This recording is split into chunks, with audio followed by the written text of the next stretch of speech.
This is one of the oldest, most revered churches in the world, and yet they tried to bomb it. I'm standing in what for centuries has been the prime church in Rome, for that matter in all of Western Christendom, St. John Lateran. This church was founded by Constantine the Great in the year 314. It had been standing open for more than 16 centuries. Then in 1993, in our decade, a bomb went off, heavily damaging this ancient church, a bomb planted by terrorists. I'm Edmund Purdom, and for the next hour, we will be exploring the connection between world events and the 7 signs of Christ's return, as found in the Old and New Testaments of the Bible. We are nearing the end of a 2,000-year countdown. Many people bound to the Gregorian calendar see a relationship between the horrendous events of the 90s and the new millennium, which is just a few New Year's Eves away. Millions of churchgoers see the terrorism, the moral decay, and the natural disasters that so characterize this decade as conditions pointing to the second coming of Jesus Christ. They're asking, is ours the generation that the prophets were pointing their fingers at? Are the end times at hand? Millions believe that there are several events that must take place before Christ returns to this world. The Bible foretells of 7 momentous events that will herald the second coming of Christ. I'm not a theologian, of course, but I can recognize that one of these events is contemporary history. And another event is history in the making. The first event, or sign, is the greatest homecoming in human history, and the bloodiest. The return to the Holy Land of the Jewish people, a biblical promise fulfilled in our century. The second is the welding of Western Europe into an unprecedented superpower, a union being forged in this very hour. The third, the rise of a dictator whose monstrosities could dwarf even those of Adolf Hitler. The fourth, the worldwide dominance of a new religion, whose godhead will be Satan, the Antichrist, and the false prophet, the unholy Trinity. The fifth is the building of the third temple of Jerusalem, on a site where one of the holiest shrines of Islam now stands, a site that many Muslims have promised to shed their blood to defend. The sixth, an invasion of Israel by ruthless armies from the north, who will not be defeated by military force, but by the catastrophic forces of nature, of a magnitude never before known. And finally, the bloodiest, most destructive battle ever to be fought by human beings, Armageddon. These are the 7 signs of Christ's return.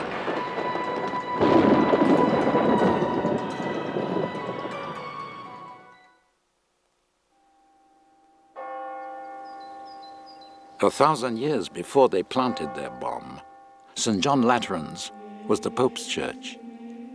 On New Year's Eve of the year 999, Pope Sylvester II said Mass here for a congregation clad in sackcloth and ashes, the trappings of penance for one's sins.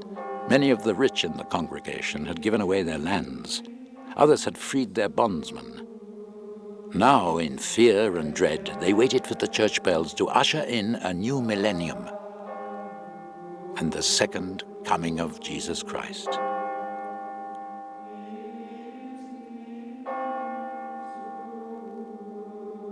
The bells rang out. It was now the year 1000, but Christ did not appear.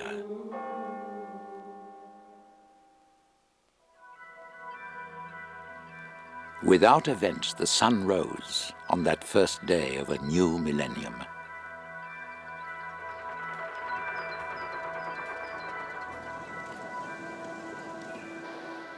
Today, the millennium which began in the year 1000 is grinding to a halt. There are those who feel certain that the bell that ushers in the year 2000 will herald the return of Jesus Christ. People are searching for signs, for explanations for the mounting tragedies of the 90s. Sudden earthquakes, volcanoes exploding in cyclonic winds of ash and pitch, darkness at noon, hurricanes fierce and frequent, assassinations, terrorism before which the world's most powerful governments seem helpless, the carnage of war and the specter of AIDS. Is our Earth like a toy top in its final spin? People want answers. Some seek them in a haze of auras, in the properties of crystals, in tarot cards, in astrological chartings of the heavens. Many Christians argue that there's no need for stargazing. They claim to see clear-cut signs of Christ's imminent return, though they admit that they don't know exactly when this will take place. They don't claim to be God's mind readers. This book, which occupies a drawer in most hotel rooms, has been translated into just about every language on earth. About 25% of all that's written in the Bible is prophecy. There are dozens of prophecies dealing with Christ's coming into this world, but there are hundreds of promises related to Christ's second coming. Some prophecies describe the times we live in. Nation shall rise against nation, and kingdom against kingdom. There will be great earthquakes, famine, and pestilence, and fearful events, and great signs from heaven.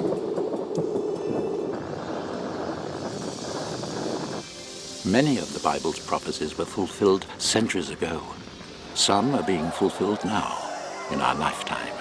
And there are others, like God's wrath pouring down over the earth, that we hope will be in the far distant future. With the approach of the new millennium, many Christians are asking, can it be that these prophecies will converge in our lifetime?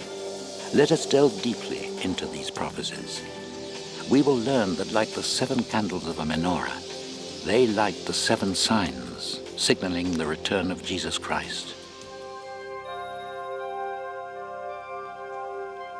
We discover the first sign, Israel restored. The prophecies are crystal clear. Christ will not return to this world until after the restoration of the Jewish people to nationhood. On that New Year's Day of the year 1000, there was no need for Christians to panic at the time the Jewish people were scattered over the globe. As we approach the year 2000, Jews can celebrate their return to the land that their God had promised them. And what a land they've made of it. The dry, dead bones of the past sprang to life. Thousands upon thousands of trees were planted. Desert was turned into orchards. The modern Israelis have made themselves worthy of an ancient promise, but not without bloodshed.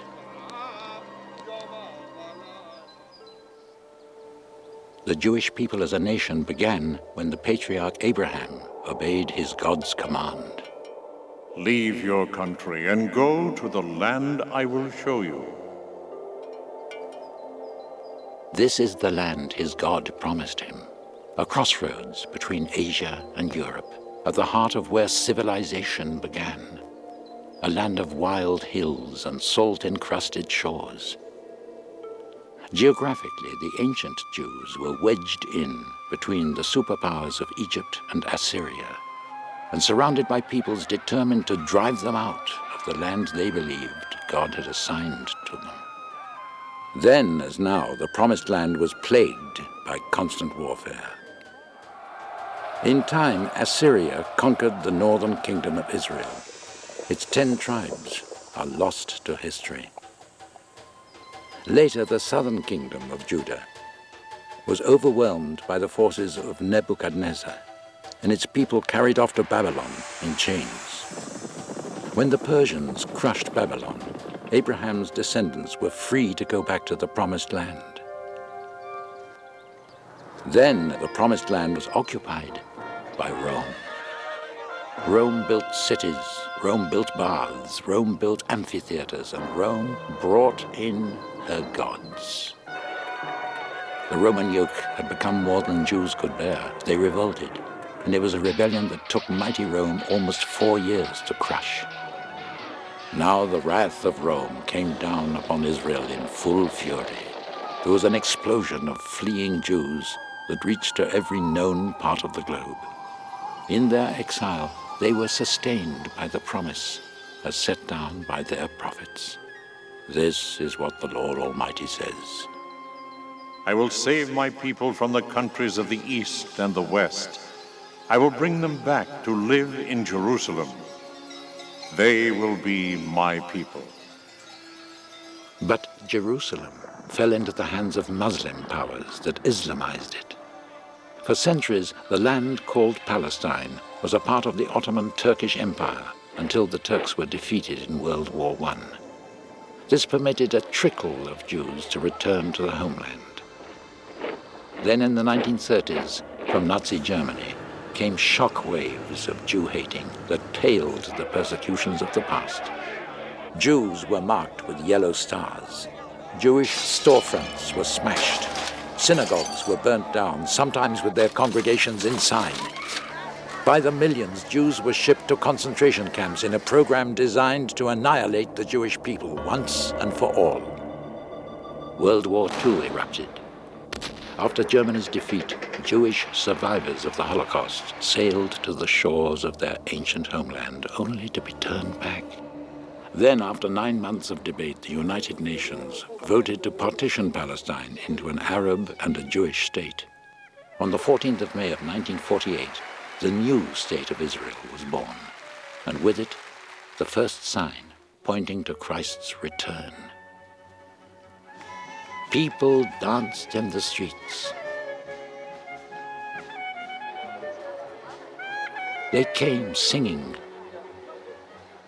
Jews as different from each other as Morocco is from Manhattan. Jews from the Kasbahs and the souks, from New York's garment district, from hiding places in Amsterdam, from England and Switzerland, from refuge in Sweden, from India and Ethiopia, from Yemen and Detroit. Theirs was a biblical bonding to a land that most of them had never seen. I will plant Israel in their own land, never again to be uprooted from the land I have given them. These words of the prophet Amos were spoken some 2,700 years ago. Israel restored. To the world it seemed like the impossible dream, yet one by one the barriers that made it so were removed. Many believe by the hand of God. This sign has come in our lifetime. How many more will follow?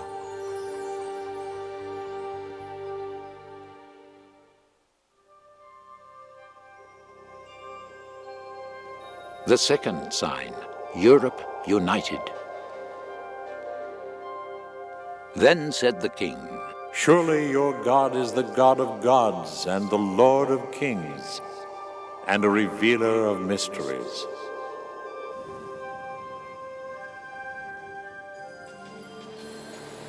Once this city of Rome was the greatest capital in the Western world. Today, Rome is still a capital of one of several Western European nations that have formed a confederation known as the European Union, or more commonly, the EU. The EU is dynamic. It upholds the ideal of a united Europe by integrating its member nations economically and politically. It adheres to common policies in trade, in agriculture. It fosters a single European monetary system for all of the member nations. It supports a multinational parliament. Should the EU decide to build a united Europe army, it will emerge as the Roman Empire of the 21st century. Remarkably, the whole EU operation was foreseen some 2,600 years ago. It happened in Babylon, the fabled Babylon of the Hanging Gardens. King Nebuchadnezzar was tortured by a dream he'd had, and he sent for a Jewish visionary named Daniel to put him at peace. Daniel told him, O king, your mind turned to things to come.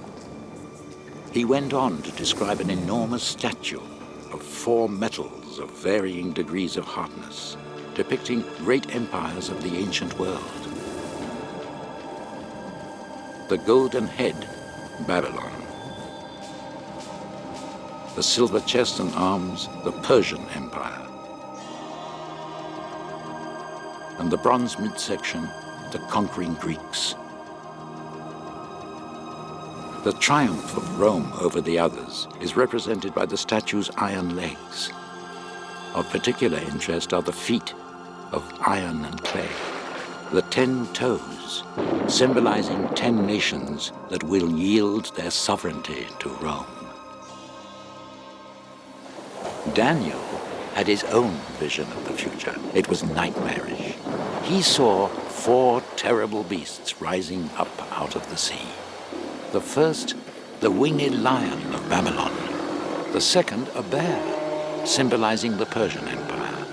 The third, a leopard, symbolizing Alexander the Great and his empire.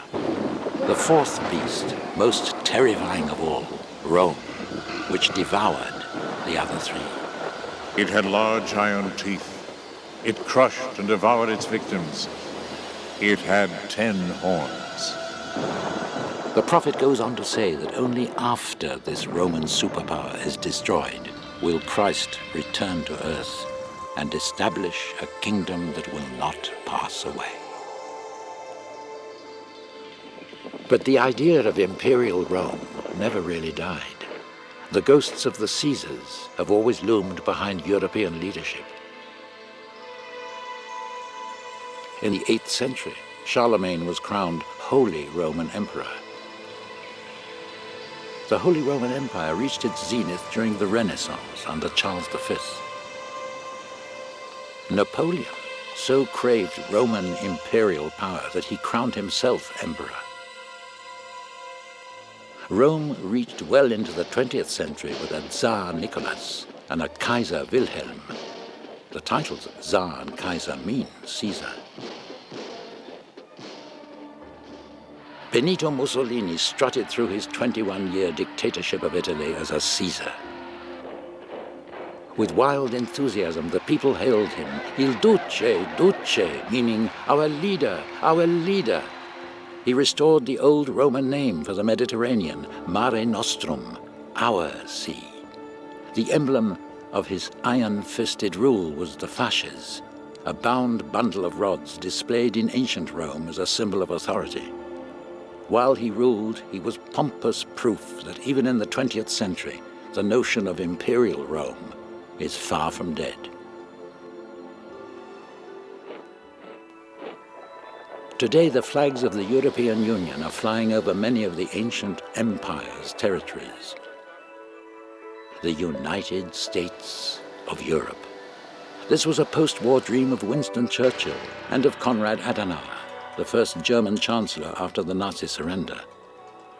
To this end, in 1958, Europe's leaders met on Rome's Capitoline Hill and established the European Common Market, which grew to become the European Union we know today. If the EU is indeed the coalition of 10 nations, foreseen by the prophet Daniel, it will become a political superpower. Industrially, it will be one of the most productive powers on earth. It will support a huge multinational army with the most sophisticated weapons. And, says the prophet, it will enforce one credo, one religious yoke on all within its sphere. Who will be the master of this political powerhouse, this economic giant, this military colossus?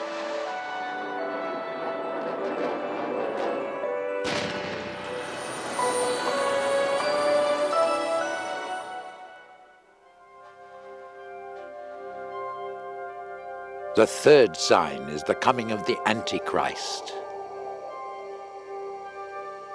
There before me was another horn, a little one, which came up among them, and 3 of the first horns were uprooted before it.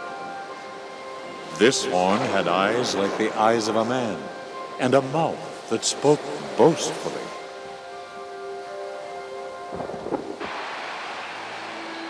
The prophet Daniel foresaw the rise of a dictator of a 10-nation confederation headquartered in Rome. He will set himself up against Christ in the last days before the second coming. He foresaw a man who uproots all who oppose him in his rise to absolute power.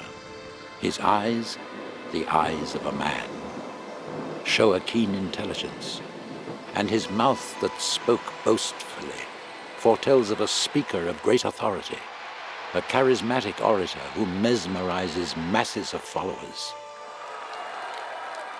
To him the people surrender all, their will, their loyalty, their love, their freedom, their very souls. They are convinced he is a savior. In a world bleeding from wars, he promises peace. In a world reeling from terrorism, he establishes order. He stabilizes shaky economies. He unites his followers in a new world order. To this suffering world, our world, he will appear heaven-sent. Nothing could be further from the truth. He is the Antichrist sent by Satan, a stern-faced king, a master of intrigue, who will succeed in whatever he does. If prophecy rings true, it is possible that the Antichrist is already among us. And there is every reason to believe that he will be a European.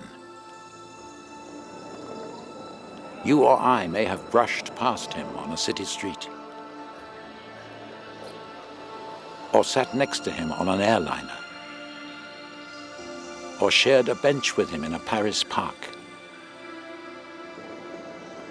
To millions of Christians, he is the enemy. In his scrabble to power, he will stack up more and more popular support, and why not? To the secularized multitudes of the West who are weary of endless overlapping wars, of tribal rivalries and slaughter, weary of ethnic cleansings, of the plague of narcotics, of rampant terrorism, weary of the seeming purposelessness of life. A latchkey generation of youth will fix on him for an ideal, for discipline, longing to be told what to live for and what to die for. Believers are certain that he will achieve absolute power over every man, woman, and child within the 10-nation confederation, from cradle to grave. He will determine who shall be born and who shall be aborted,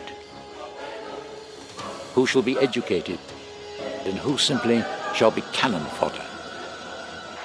For his ballyhooed peace platform will one day become a springboard into war. He will determine who among the aged should be done away with after outliving their usefulness. And he will tolerate no dissension, no debate. To grasp the appeal and the awesome power of the Antichrist, we can reach back into the past, to the blighted first half of the 20th century. Adolf Hitler offers a realistic insight into what we can expect from the Antichrist.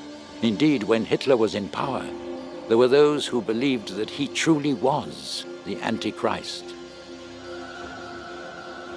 This is understandable from a study of Hitler's face.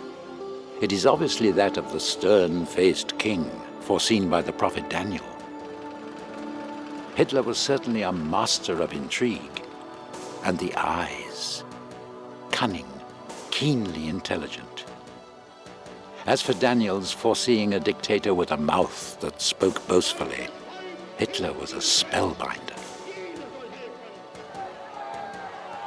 Through a series of calculated street brawls and his own hypnotic oratory, Hitler became Germany's supreme leader. He claimed he wanted only to restore Germany's rightful place among the nations of the world, peacefully. A peace candidate. Christians believe this is how the Antichrist will present himself in his rise to power. By incorporating Europe into his Third Reich, Hitler was master of nearly all of the Roman Empire's most important European colonies. It seemed only a matter of moving his capital from Berlin to Rome itself. But Britannia, Britain, held out and fought him off. As World War II turned against him, it seemed less likely that Hitler was the Antichrist of prophecy. Yet Adolf Hitler is the closest we can come to understanding the Christian vision of the Antichrist. Like Hitler, he will mesmerize the masses so that he can enslave them. Hitler's 1,000-year Reich lasted less than 12 years. During those years, however, the control that Hitler exercised over peoples and nations was awesome. Yet by today's standards, the tools that he had with which to control them were primitive. There were no electronics as we know them. The prophesied dictator, the Antichrist, will be an updated Hitler. But unlike Hitler, all of the astounding advances in electronic technology will be at his disposal. Vast media networks and mind control electronics will serve his ends. The most destructive weaponry will be his to command, and he will program humankind to do his bidding.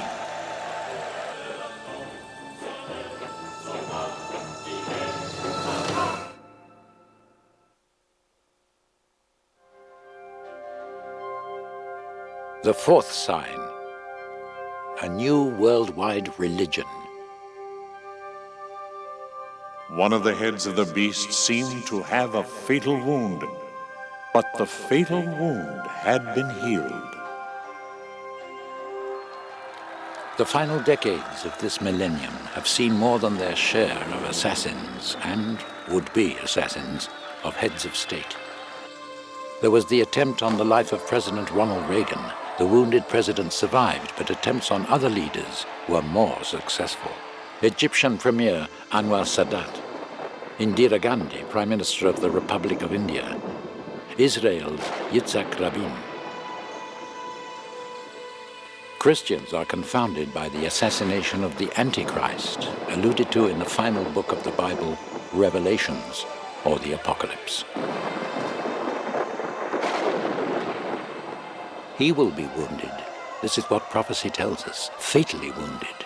Then, as if by a miracle, he is healed. In a sense, he overcomes death, perhaps in blatant mockery of the death and resurrection of Jesus Christ. The scriptures tell us the whole world was astounded and followed the beast. Then this dictator, the Antichrist, will enthrone himself as a living God. The world has seen this before.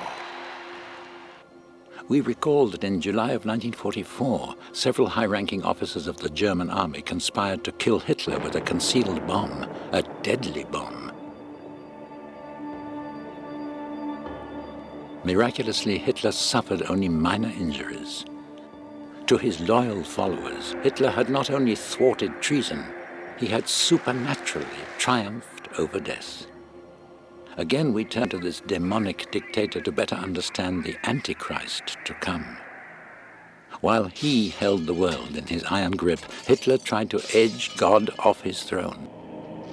Heil Hitler replaced God be with you as a greeting.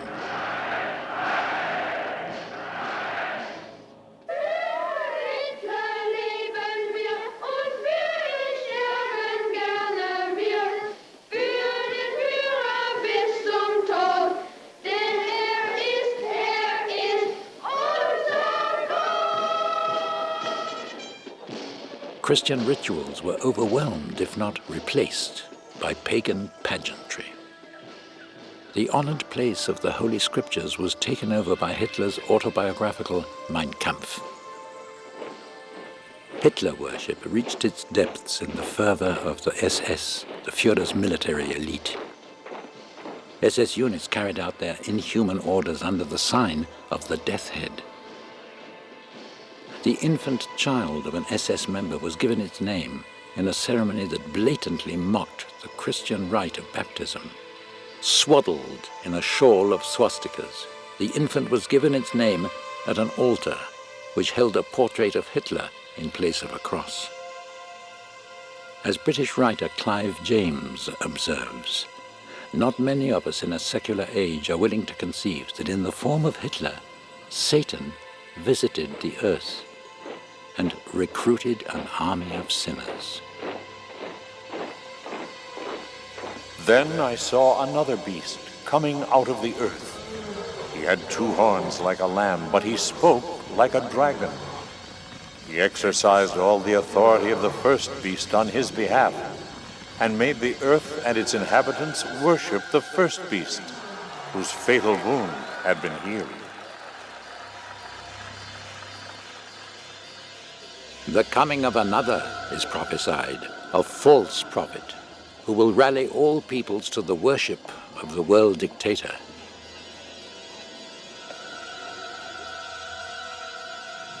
The Bible tells us that he will cause fire to come down from heaven, yet he will not make himself an object of worship. Rather, he will direct the people's adoration to the dictator, the Antichrist. He will make the Antichrist's lies sound like truth. And so this dictator, economically and militarily the most powerful the world will ever know, will deem himself divine. He will strive to duplicate Christ's earthly miracles. Where Jesus gave sight to the blind, he will employ perhaps as yet undiscovered medical treatments for blindness. Where Jesus made the lame to walk, he might restore deadened nerves and atrophied muscle electronically and chemically. Where Jesus raised Jairus' daughter from the dead, he may, Frankenstein-like, use astounding new technologies to try and match the miracle. Or with satanic powers, he may harness the genuinely supernatural in his miracle workings. Because the Bible says it is Satan who is fueling this duo of Antichrist and false prophet. As from the beginning, Satan, the adversary, the deceiver, is determined to seduce mankind away from God. The end times will see the greatest deception of all. Satan as the Father, Antichrist as the Son, and the false prophet as the Holy Spirit. Man worshipping an unholy Trinity. Our times might welcome such a takeover. Our Western world is gripped by spiritual confusion. Petty prophets spring up everywhere. Many truth seekers are seduced into the ranks of bizarre cults. In Jonestown in Guyana, a false prophet commands his followers to commit mass suicide by swallowing Kool-Aid laced with cyanide. 800 men, women, and children go to their deaths. In following a false messiah, whole families perish in a Waco, Texas shootout. In Switzerland and in Canada, more than 500 members of the Order of the Solar Temple, vested in ceremonial robes, either take their own lives or are shot to death by fellow cultists. The followers of another false prophet, a self-proclaimed reincarnation of Christ and Buddha, release a lethal gas in a Tokyo subway at rush hour. Thousands of commuters are hospitalized, some die. Violence fueled by religious fervor. Indeed, the worship of an unholy Trinity may not be far off.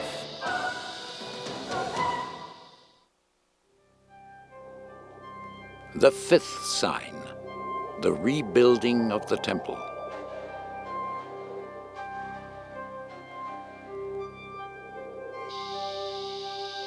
I was given a reed like a measuring rod and was told, Go and measure the temple of God and the altar, and count the worshippers there. Jerusalem, the golden, the city of God. Its pavements worn smooth by the boots of conquerors, Assyrians and Babylonians, Greeks and Romans, Saracens and Ottomans. Its gates, the holy portals of pilgrims, Jewish, Christian, Muslim. Its name means peace. Its history spells conflict. Yet it is the city for which almost every human soul feels a homesickness.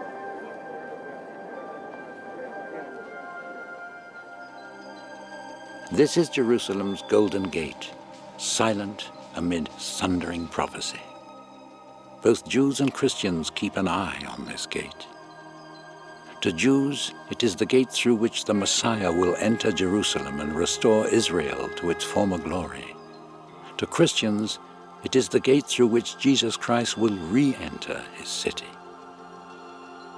Well schooled in these prophecies, the Muslim Ottomans sealed the gate in 1530, and knowing that the Messiah, as a Jewish high priest, is forbidden to cross a cemetery, they fronted the gate with a broad graveyard. This is Jerusalem's crown, the Temple Mount, the biblical Mount Moriah, and the heart of the Jewish faith. Though it covers only 35 acres, it is the most fought-over piece of land on earth. It was here, as seen in this model, that King Solomon built the first temple of Jerusalem with the cedars of Lebanon. But it was destroyed in 586 BC by Babylonian invaders. By 26 BC, King Herod the Great completed the building of the second temple. It was his greatest achievement. To this temple, its white marble facade shimmering with golden ornament, Jews from every province of the Roman Empire made Passover pilgrimages. It was here in the court of Gentiles that Jesus, in his fury, cleansed the temple of money changers and hawkers. The Emperor Caligula's attempt to install his graven image in the temple so riled the Jews that they revolted against Rome. At first, they were successful. But in 70 AD, Roman forces captured the city, burnt down the temple, and carried the sacred temple vessels back to Rome as booty.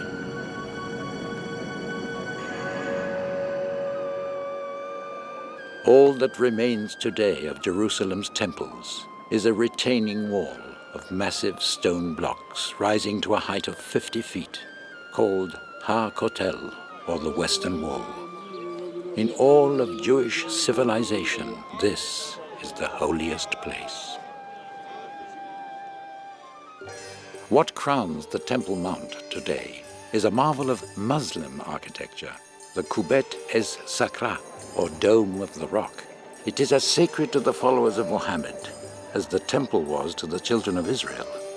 It shelters a rock upon which, it is said, the patriarch Abraham prepared to sacrifice his son Isaac.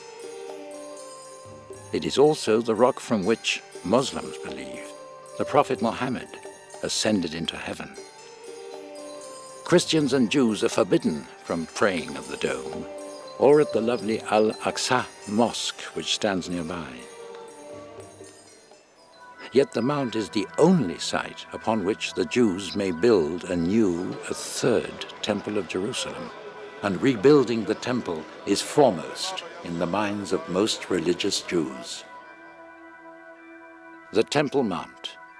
Both Jews and Muslims claim it as their own.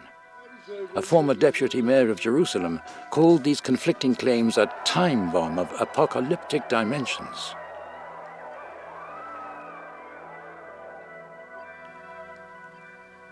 By 691 AD, the Muslims had completed building the Dome of the Rock. It has dominated the Temple Mount for 13 centuries. They are not about to see it razed to make way for a third and final Jewish temple. Many Jews pray for a miracle. The temple will come from heaven, they say, but there are zealots plotting to take the Temple Mount by force. One temple activist, a former soldier in the Israeli army, has attracted thousands of followers. Our vision, he explains, is to move the mosque, to move the Dome of the Rock, and to have them rebuilt in Mecca. A group known as the Temple Institute is already preparing for a revived Jewish priesthood. Ritual instruments of sacrifice are being made. Ritual vestments are being sewn. In the shadow of the Western Wall, there are Talmudic schools where eager students are trained to perform the ancient rituals of the Jewish priests. A scale model of the Third Temple has already been constructed. Yet the Muslims hold fast to the Temple Mount. In 1990, a riot erupted when a group of Jews tried to lay a cornerstone for the new temple. Many Christians believe that Jesus Christ will not return to this world until the Third Temple of Jerusalem is built. How is it possible with this tinderbox situation between Muslim and Jew? He was given authority over every tribe, people, language, and nation. The 10-nation dictator will intervene. He will come as a peacemaker. If possible, he will deceive even the elect. Once and for all, he will settle the conflict over the Temple Mount. There will be no further dispute. The temple will be rebuilt. And the children of Israel will rejoice. He has done more than settle a dispute, they'll say. He has fulfilled the covenant that the Lord God made with Abraham. But the celebrated dictator has other covenants to establish. He enters into an agreement in which he restores Palestine to the Israelites. This covenant marks the beginning of a 7-year period of tribulation, which will end only with the second coming of Christ. He ordered them to set up an image in honor of the beast who was wounded by the sword and yet lived. Now the false prophet, that hidden spine of power, enthrones the dictator Antichrist in the new Temple of Jerusalem. All the inhabitants of the earth will worship the beast, all whose names have not been written in the book of life. His image is to be worshipped, adored, prayed to. All who refuse will be killed. The betrayed Israelites respond as their ancestors had when the Emperor Caligula tried to install his image in their temple. They revolt. They fight. And the dictator retaliates with such bloodletting that it pales the Holocaust of Hitler.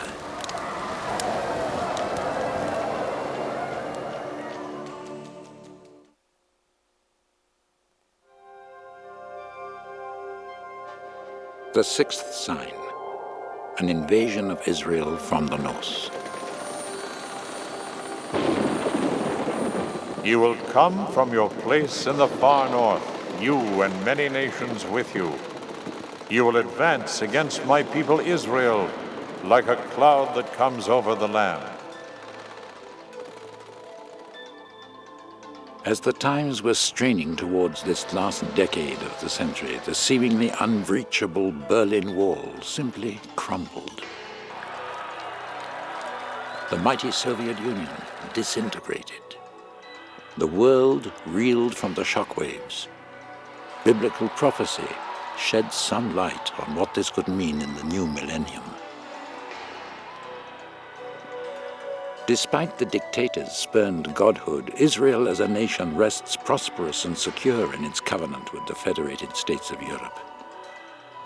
But the thwarted Arab nations search hastily for allies. Students of biblical prophecy are inclined to believe that a nation of the north will do battle for them. The word of the Lord came to me. Son of man, set your face against Gog of the land of Magog, the chief prince of Meshech and Tubal. Persia, Put, and Cush will be with them. Also Gomer with all his troops. The prophet Ezekiel foresees a new coalition the nations of Persia and Ethiopia, Put and Gomer, under the leadership of Gog of Magog, to rival the federated states of Europe. Biblical scholars have pored over the names in this prophecy. There is unanimous agreement on some and disagreement on others. Gog means end-time ruler, and Magog, a nation that is both powerful and terrifying. Some see Moscow in the word Meshech. Others disagree. Before the events of 1989, it was easy to judge the atheistic Soviet Union to be the Gog of Magog of the scriptures. With the breakup of the Soviet Union, judgments have been reassessed, and the old forces are stirring. Reunion is possible. Scholars are certain that the invasion will come from the north. For thousands of years, the land of Israel has always been invaded from the north, though north is not necessarily the location of every invader's homeland. The identity of the member states of this coalition is quite clear. Persia, which is present-day Iran, is one. Ethiopia, once allied with the former Soviet Union, is another. Put is the biblical name for what today is Libya. Only the nation called Gomer is controversial. For decades, Gomer was believed to be communist East Germany. But now that East and West Germany have been united, there are doubts. Significantly, the names of these states go back to the first book of the Bible, to Japheth, the son of Noah. After the great flood, the sons of Japheth went north to the land of Rosh. Rosh sounds like Russia. As some biblical scholars prudently point out, the name Russia, derived from the Rus Vikings who founded the kingdom of Kiev, did not come into existence until the 9th century AD. It is not clear why the federated states of Europe do not repel the Gog of Magog and his coalition. What is clear is that while Israel sleeps in the security of its new covenant, Gog and his allies attack like a cloud covering the land.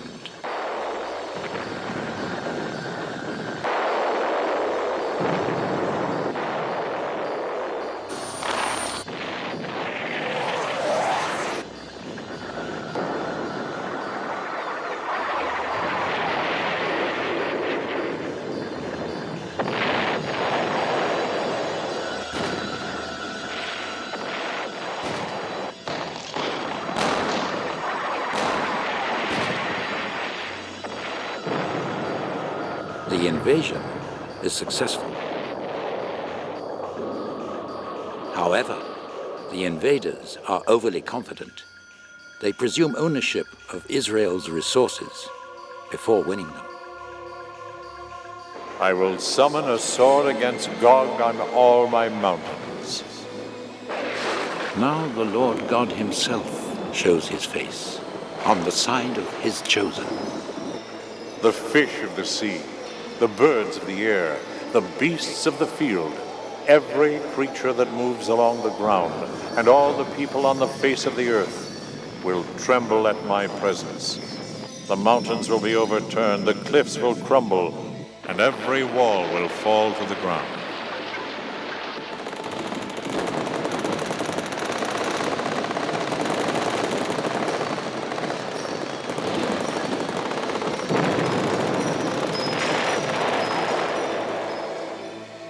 Gog and his coalition are destroyed. So great is the devastation that it takes 7 months to bury all of the dead, and 7 years to dispose of the horrid debris. But this war is a mere prelude to what is to come. Zechariah of the Old Testament prophesies that all the nations will descend upon the land of Israel to do battle at Armageddon. In 1942, December the 2nd, at this site, at the University of Chicago, the atom was first split. In the split second of that first atomic flash, a new age came into being, the age of nuclear energy and of nuclear war. If the Battle of Armageddon is inevitable, it will be a holocaust of nuclear firepower. If this comes to pass, one could say the battle had its origins at this spot, where Henry Moore's commemorative sculpture now stands.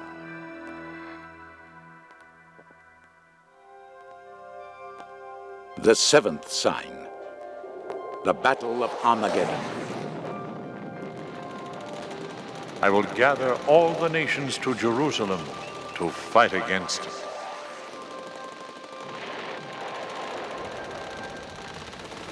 Zechariah of the Old Testament prophesies that all the nations will descend upon the land of Israel to do battle.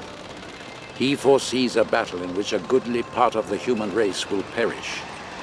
The name of the place where this battle will be fought strikes terror into the heart. Armageddon. Many Christians believe that the whole of Jewish history is a chronicle of Satan's efforts to destroy God's chosen people and to upset God's plan of redemption for mankind. The time is coming when this adversary of God makes a great final effort to achieve his ends.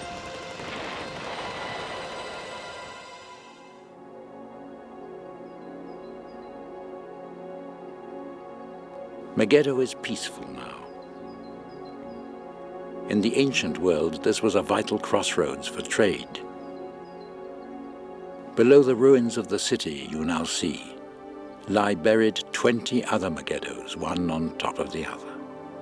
The city has been rebuilt 20 times. The valley of Megiddo stretches from the Mediterranean across northern Israel. When Napoleon visited, his military assessment was that in the Megiddo plain, nature had made her greatest battlefield. We know Megiddo better by its other name, Armageddon. Through the offices of the dictator of the Federated States of Europe and his false prophet, God's adversary draws the armies of the world to do battle in this broad valley. It will be the last battle human beings ever fight. They march from every point of the compass. More armies sweep down from the north. Other armies will invade from the south. Under the god of war, the only god that the Antichrist will acknowledge other than himself, the Federated States of Europe dispatch crack troops from the west, troops with superior weapons, but an army of vastly superior numbers pours in from the east of the Euphrates. Since this army is prophesied to be 200 million strong, one suspects a coalition of Asian nations headed by China. From north, south, east, and west they come, and they clash here.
I saw heaven open, and there before me was a white horse, whose rider is called Faithful and True. On his robe and on his thigh he has this name written, King of Kings and Lord of Lords. Christ, who has returned in glory, judges the godless nations. From his holy city, Jerusalem, he will reign triumphant, and his kingdom will become eternal. The unholy Trinity is crushed. Satan is forever banished. The redeemed of humankind live in the bliss of God's unchallenged reign over the universe.